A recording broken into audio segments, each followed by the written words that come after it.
السلام علیکم جی دوستو، آج ہم بات کریں گے افریقہ کے ایک ایسے نوجوان لیڈر کی جس نے صرف 34 سال کی عمر میں اپنے ملک کی قیادت سنبھالی۔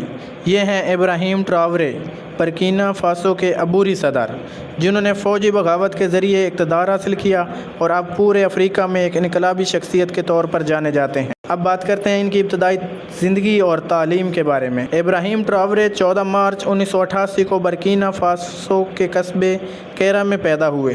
انہوں نے ابتدائی تعلیم اپنے آبائی علاقے میں حاصل کی اور پھر برکینا فاسو کے دوسرے بڑے شہر بوبو دلاسو میں سیکنڈری تعلیم حاصل کی۔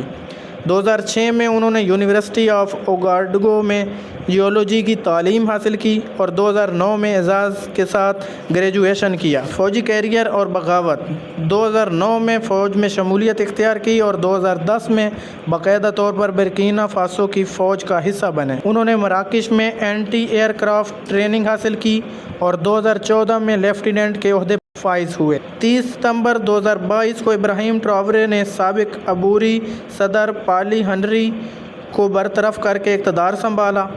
6 اکتوبر 2022 کو ابراہیم کو عبوری صدر اور مسلح افواج کے سپریم چیف مقرر کیا گیا۔